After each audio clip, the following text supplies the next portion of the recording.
जरा सोचिए एक खचाखच भरी हुई प्राथमिक कक्षा है। हम्म। एक 7 साल का बच्चा अचानक से फूट फूट कर रोने लगता है। हम्म। और वहीं पीछे कोई दूसरा बच्चा अपनी कॉपी के पन्ने फाड़कर हवाई जहाज बना रहा है। जो कि बहुत ही आम नजारा है। बिल्कुल। तो ऐसे में एक शिक्षक क्या करेगा? मतलब क्या वो उन्हें डांटेगा या प्यार से पुचकारेगा या फिर उस पल में उन बच्चों के दिमाग में जो मनोवैज्ञानिक और न्यूरोलॉजिकल उथल-पुथल चल रही है उसका विश्लेषण करेगा? सुनने में तो ये किसी बाल मनोवैज्ञानिक का काम लगता है। हाँ, है ना? लेकिन असल में एक प्राथमिक शिक्षक से रोजाना इसी चीज की उम्मीद की जाती है। और आज हमारे पास इस गहन अध्ययन के लिए जो स्रोत सामग्री है वो है उत्तर प्रदेश शिक्षा सेवा चयन आयोग द्वारा जारी किया गया यूपीटीईटी पेपर 1 का सिलेबस, जो कि कक्षा 1 से 5 तक के शिक्षकों के चयन का दस्तावेज है। जी। लेकिन आज हम इसे सिर्फ एक परीक्षा पास करने के नजरिए से नहीं देखेंगे। ठीक है। आइए इसे थोड़ा विस्तार से समझते हैं। ये सिलेबस असल में ना एक आदर्श शिक्षक का मनोवैज्ञानिक ब्लूप्रिंट है। बिल्कुल सही शब्द इस्तेमाल किया आपने, ब्लूप्रिंट। मतलब ये बताता है कि भविष्य के नागरिकों को आकार देने वाला व्यक्ति असल में कैसा होना चाहिए। अगर हम इस परीक्षा के बुनियादी नियमों पर नजर डालें तो ये 2.5 घंटे की परीक्षा है। मतलब पूरे 150 मिनट। हाँ, और इसमें 150 बहुविकल्पीय प्रश्न या कहें कि एमसीक्यू हल करने होते हैं। हर सवाल 1 नंबर का। लेकिन इसमें जो सबसे दिलचस्प बात है वो ये है कि इसमें कोई नेगेटिव मार्किंग नहीं है। यहाँ जो बात सबसे आकर्षक है वो ये है कि ये नेगेटिव मार्किंग का न होना सिर्फ एक नियम नहीं है। अच्छा। हाँ, मतलब ये एक बहुत ही बारीक मनोवैज्ञानिक परीक्षण है।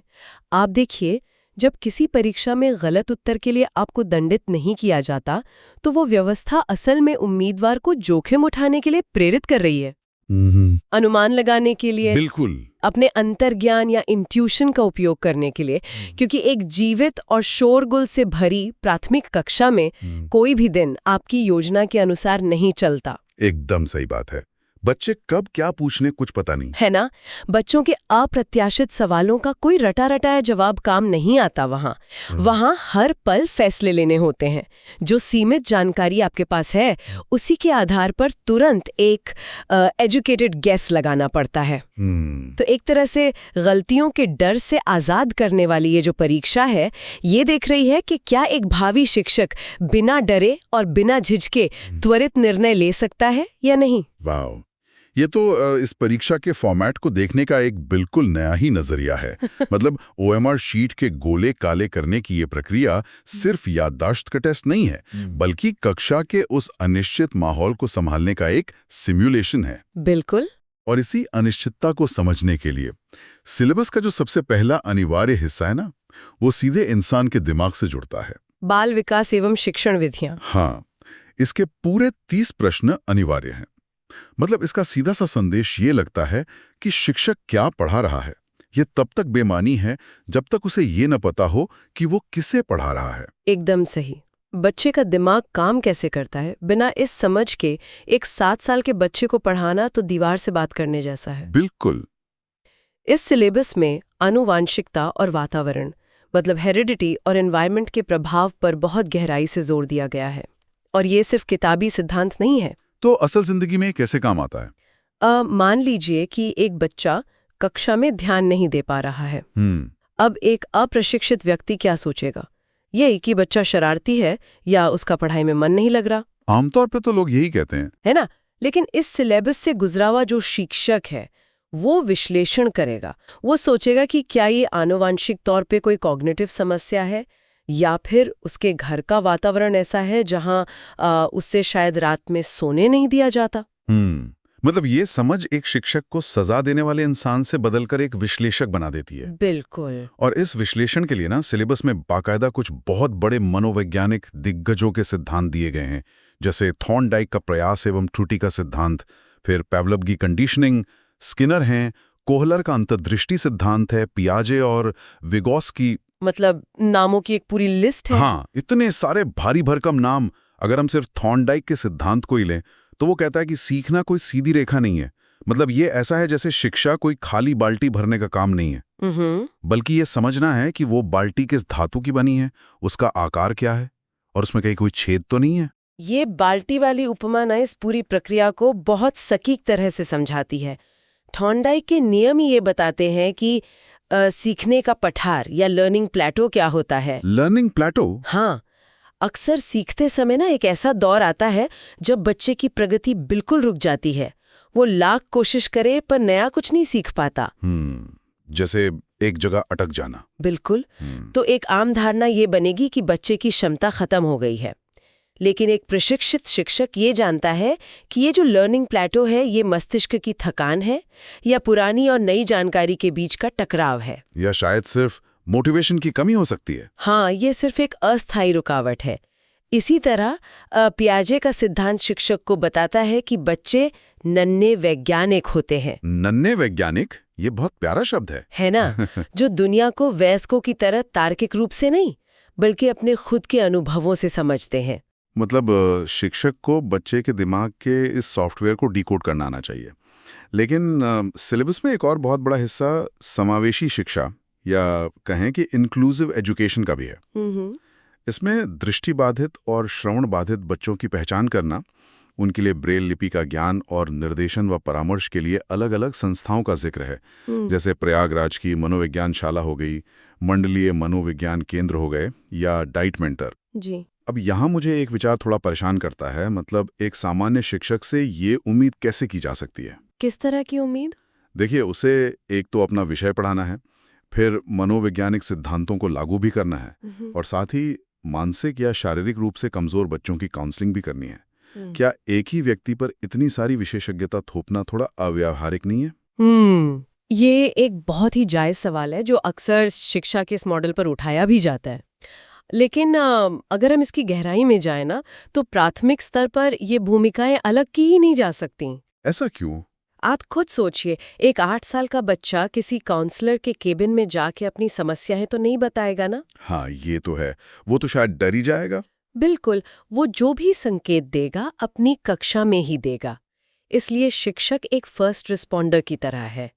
वो कोई क्लिनिकल मनोवैज्ञानिक नहीं बन रहा है, बल्कि वो एक डायग्नोस्टिशियन है जो सिर्फ बीमारी पकड़ता है। हाँ, समावेशी शिक्षा का उद्देश्य ये है कि शिक्षक यह पहचान सके कि कौन सा बच्चा ब्लैक बोर्ड नहीं देख पा रहा है या कौन सा बच्चा अक्षरों को उल्टा लिख रहा है, जैसे बी को डी लिखना। अच्छा, मतलब उसे सिर्फ पहचानना है, इलाज खुद नहीं करना। एकदम से ही। इसके बाद सिलेबस जिन मनोविज्ञान संस्थानों या डाइट मेंटर्स का जिक्र करता है, वे सब शिक्षक के लिए एक सपोर्ट सिस्टम है। उसे सब कुछ खुद ठीक नहीं करना है, लेकिन उसे कम से कम ये पता होना चाहिए कि मदद के लिए किस संस्था का दरवाजा खटखटाना है। तो ये बात है, मतलब शिक्षक वो पहला व्यक्ति है जो उस खतरे के सायरन को सुन सकता है। बिल्कुल। अब एक बार जब ये समझ आ जाए कि बच्चे का दिमाग कैसे काम करता है और उसकी पृष्ठभूमि क्या है, तो फिर अगली चुनौती आती है संवाद स्थापित करने की। और यहीं पर हमारा सिलेबस एक नया मोड़ लेता है। भाषा, विचार और अभिव्यक्ति का माध्यम। यहाँ 30 प्रश्न भाषा प्रथम से आते हैं जो कि हिंदी है और अनिवार्य है, और अगले 30 प्रश्न भाषा द्वितीय से आते हैं जिसमें अंग्रेजी, उर्दू या संस्कृत में से कोई एक चुनना होता है। देखिए, भाषा केवल व्याकरण के नियमों का पुलिंदा नहीं है, ये वो चश्मा है जिससे एक बच्चा दुनिया को देखता है। हिंदी के सिलेबस में आप देखेंगे कि सिर्फ विलोम, मुहावरे और लोकोक्तियां ही नहीं है। इसमें स्वर, व्यंजन और ध्वनियों के जो अत्यंत सूक्ष्म अंतर होते हैं ना, उन्हें समझने पर बहुत जोर दिया गया है। जैसे कि श, श और स का उच्चारण स्थान क्या है, या ब और व में क्या फर्क है। एक शिक्षक को इन ध्वनियों के विज्ञान का पता होना ही चाहिए। हाँ, और यहाँ पर बात सच में बहुत दिलचस्प हो जाती है जब हम दूसरी भाषा के विकल्पों को देखते हैं। मतलब अगर कोई उम्मीदवार उर्दू चुनता है तो उसे सिर्फ भाषा के तकनीकी कौशल नहीं पढ़ने हैं।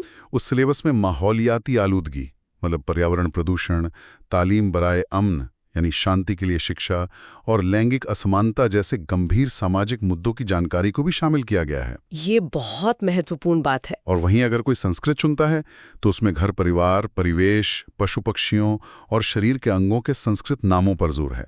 मतलब ऐसा लगता है कि हर भाषा अपने साथ एक पूरा सांस्कृतिक और सामाजिक ढांचा लेकर आती है। बिल्कुल, हर भाषा की अपनी एक आत्मा होती है। लेकिन यहाँ सिलेबस के स्तर को लेकर मुझे एक बड़ा विरोधाभास नजर आता है। कैसा विरोधाभास? देखिए, एक तरफ हम कक्षा 1 से 5 के छोटे बच्चों की बात कर रहे हैं, है ना, जो अभी ठीक से शायद पेंसिल पकड़ना और दो शब्द जोड़ना सीख रहे हैं। और दूसरी तरफ ये जो सिलेबस है, ये शिक्षक से हिंदी में स्वर संधि जैसे दीर्घ, गुण, वृद्धि, यण, अयादि, फिर व्यंजन संधि, विसर्ग संधि, और अंग्रेजी में एक्टिव एंड पैसिव वॉइस या पार्ट्स ऑफ स्पीच के इतने गहरे ज्ञान की मांग करता है। हाँ, सिलेबस काफी विस्तृत है। मतलब ये सब तो किसी कॉलेज स्तर के एकेडमिक ज्ञान जैसा लगता है। छोटे बच्चों को ए फॉर एप्पल पढ़ाने के लिए यण संधि का इतना गहरा तकनीकी ज्ञान क्यों चाहिए भला? अगर हम इसे व्यापक संदर्भ से जोड़ें ना, तो इसका जवाब उपचारात्मक अध्यापन में छिपा है, जिसका जिक्र इस सिलेबस में बार बार किया गया है। Remedial teaching. जी, देखिए, शिक्षक कक्षा 1 के बच्चे को यण संधि के नियम तो नहीं रटवाएगा, जाहिर है, लेकिन व्याकरण भाषा की वास्तुकला है, उसका आर्किटेक्चर है। उत्तर प्रदेश जैसे बड़े राज्य में, जहां हर 100 किलोमीटर पर क्षेत्रीय बोलियां बदल जाती हैं, बच्चे अक्सर श को स या ड़ को र बोलते हैं। हाँ, ये तो बहुत आम बात है। और मजे की बात यह है कि ये उच्चारण की गलतियां उनकी वर्तनी यानी स्पेलिंग में भी दिखाई देती है। जो बोलेंगे वही लिखेंगे। बिल्कुल। अब जब कोई बच्चा कहता है कि मैंने खाना खा ली है, तो एक सामान्य व्यक्ति सिर्फ इतना कहेगा कि अरे ये तो गलत है। हाँ। लेकिन जिस शिक्षक को लिंग, वचन, कारक और क्रिया के संबंध का गहरा व्याकरणिक ज्ञान है, वो तुरंत समझ पाएगा कि बच्चा कर्ता के साथ क्रिया का मिलान करने में उलझ रहा है। ओह, अच्छा। तो शिक्षक की अपनी नींव इतनी मजबूत होनी चाहिए कि वो भाषा के इस विज्ञान का इस्तेमाल करके बच्चे की उस त्रुटि की जड़ तक पहुंच सके, और फिर उसे ठीक करने के लिए कोई एक सरल सा खेल या गतिविधि डिजाइन कर सके। वाह, ये एक बहुत ही शानदार तर्क है। मतलब शिक्षक को भाषा की 100 मंजिलें पता होनी चाहिए ताकि वो बच्चे को पहली सीढ़ी सही तरीके से चढ़ा सके। बिल्कुल सही कहा आपने। तो चलिए, भाषा के जरिए अभिव्यक्ति तो हो गई, लेकिन दुनिया को केवल शब्दों से तो नहीं समझा जा सकता ना। इस भौतिक दुनिया को तार्किक रूप से डिकोड करने के लिए एक और उपकरण चाहिए, और वो है गणित। सिलेबस का ये जो 30 अंकों का अनिवार्य हिस्सा है, ये काफी कुछ कहता है। आमतौर पर ना, जब हम गणित की बात करते हैं तो दिमाग में तुरंत बस जोड़, घटाना, गुणा, भाग, भिन्न और ज्यामिति के बड़े बड़े सूत्र आ जाते हैं। हाँ, डर लगने लगता है। जाहिर है, इस सिलेबस में भी ये सब मूलभूत चीजें शामिल तो हैं, लेकिन ये सिलेबस इस धारणा को तोड़ता है कि गणित सिर्फ ब्लैक बोर्ड पर हल किए जाने वाले सवालों तक ही सीमित है। बिल्कुल। इस सिलेबस में जो बात मेरा सबसे ज्यादा ध्यान खींचती है वो है रोजमर्रा की जिंदगी के गणित का समावेश। मतलब इसमें धन, रुपया, पैसा, कैलेंडर, मापन जिसमें समय, तौल और धारिता आती है, और यहाँ तक कि रेलवे या बस की समय सारणी यानी टाइम टेबल पढ़ने का भी स्पष्ट जिक्र है। ये बहुत जरूरी कौशल है ना? तो इस सब का क्या मतलब है? इसका सीधा सा मतलब है कि यहाँ गणित केवल एक मानव कैलकुलेटर तैयार नहीं कर रहा है, ये बच्चों को असल जिंदगी में सरवाइव करने का एक टूल किट दे रहा है। मतलब एक 8 साल के बच्चे के लिए बस अड्डे पर खड़ी बस का टाइम टेबल पढ़ना या दुकानदार से सामान लेकर बचे हुए पैसों का सही हिसाब लगाना, ये उसके जीवन के सबसे जरूरी कौशल हो सकते हैं। बिल्कुल। और इसे शिक्षा शास्त्र या पेडागोजी की भाषा में सामुदायिक गणित या कम्युनिटी मैथ कहा जाता है। Community math. हाँ, क्योंकि गणित तो बाजार में, रसोई में और सफर में हर जगह मौजूद है, लेकिन इस पूरे गणितीय खंड में जो सबसे महत्वपूर्ण हिस्सा है ना, जो असल में एक शिक्षक को एक आम इंसान से अलग करता है, वो है त्रुटि विश्लेषण यानी एरर एनालिसिस। ये सिर्फ सही जवाब जांचने की प्रक्रिया नहीं है। ये थोड़ा तकनीकी शब्द लगता है। एक प्राथमिक कक्षा में ये त्रुटि विश्लेषण असल में काम कैसे करता है? मान लीजिए कि एक बच्चे को 32 में से 19 घटाने के लिए कहा जाता है। ठीक है। 32 - 19। हाँ, अब बच्चा अपनी कॉपी में जवाब लिखता है 27। 27, ये तो गलत है। बिल्कुल। एक आम इंसान तुरंत उस पर लाल पेन चला देगा और कहेगा कि भाई जवाब तो 13 होना चाहिए। हाँ, मैं भी यही करता। लेकिन त्रुटि विश्लेषण करने वाला शिक्षक ऐसा नहीं करेगा। वो थोड़ा रुकेगा, सोचेगा कि ये 27 आया कहाँ से। वो ध्यान से देखेगा कि बच्चे ने इकाई के अंकों में 9 में से 2 घटाकर 7 लिख दिया और दहाई के अंकों में 3 में से 1 घटाकर 2 लिख दिया। अरे हाँ, मतलब उसने नीचे वाले अंक से ऊपर वाले को घटा दिया। एकदम सही। बच्चा एक तार्किक नियम का पालन कर रहा है कि हमेशा बड़े अंक में से छोटा अंक घटाओ, चाहे वो ऊपर लिखा हो या नीचे। वाह। इसका मतलब है कि बच्चे को घटाना तो आता है, लेकिन उसे वो जो हासिल लेने वाला कॉन्सेप्ट होता है ना, बोरोइंग वाला, वह समझ नहीं आया है। यह है त्रुटि विश्लेषण। हर गलती असल में एक सुराग है और शिक्षक का काम उस सुराग को पकड़कर ये समझना है कि बच्चे की तर्क प्रणाली ने कहाँ गलत मोड़ लिया है। ये तो सच में किसी जासूस की तरह काम करने जैसा हो गया।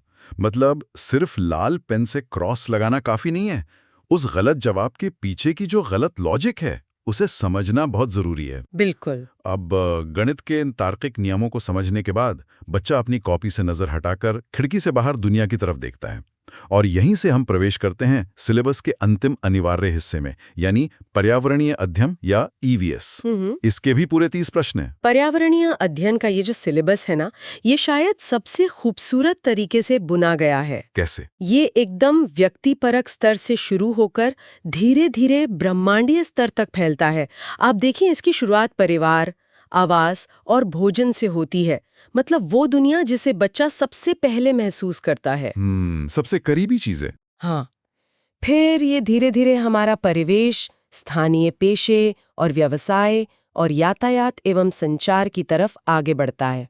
ये बिल्कुल ऐसा लगता है जैसे कोई गूगल मैप्स पर जूम आउट कर रहा हो। बहुत सही तुलना की आपने। मतलब पहले बच्चा अपने घर पर पेन लगाता है, फिर जूम आउट करके अपने स्थानीय मेले या पंचायत को देखता है। थोड़ा और जूम आउट करने पर उसे उत्तर प्रदेश और भारत की नदियां, पर्वत और वन दिखाई देते हैं। लेकिन इसके बाद सिलेबस एक बहुत ही अचानक और बड़ा जंप लेता है। हाँ। मतलब इसमें सीधे तौर पर संविधान, शासन व्यवस्था, स्थानीय स्वशासन जैसे ग्राम पंचायत, नगर पालिका और यहाँ तक कि राष्ट्रीय पर्व और मतदान जैसे विषय आ जाते हैं।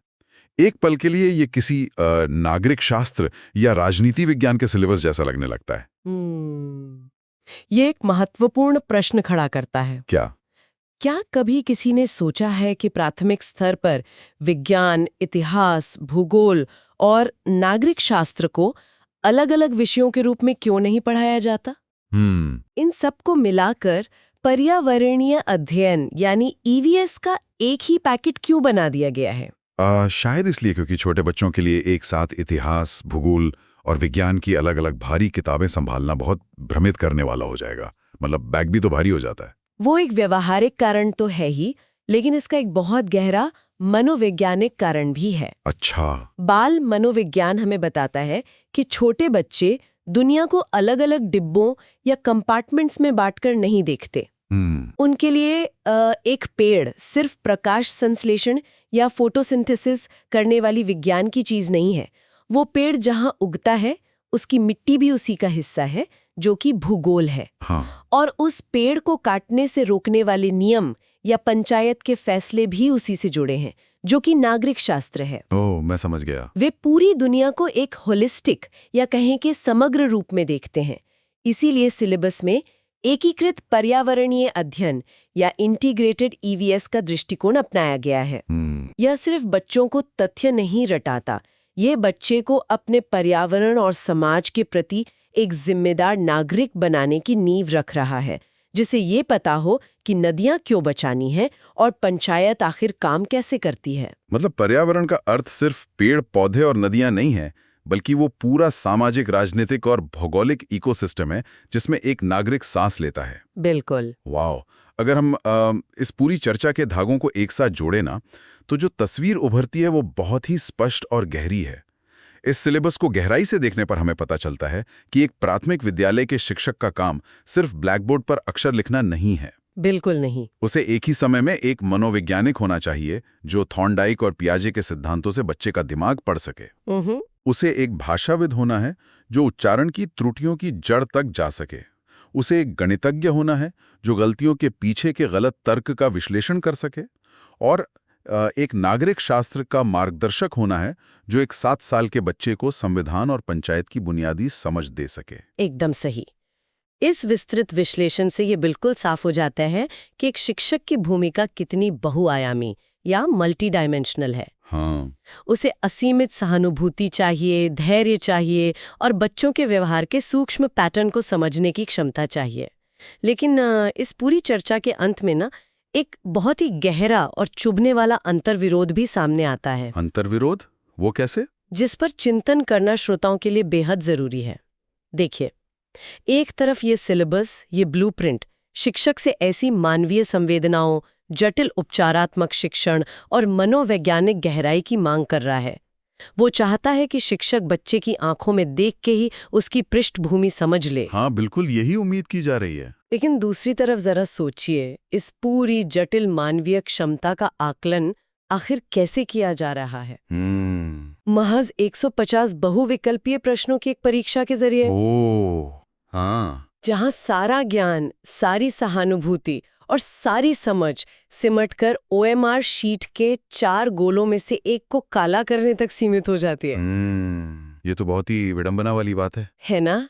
ये एक बहुत बड़ा सवाल खड़ा करता है कि क्या सिर्फ सही विकल्प छांटने की ये यांत्रिक प्रक्रिया, जिसमें कई बार लोग शायद तुक्का भी लगा देते हैं, क्या वो वास्तव में एक शिक्षक की कक्षा में उस सहानुभूति, उस धैर्य और उस व्यवहारिक संकट प्रबंधन का सही आकलन कर सकती है?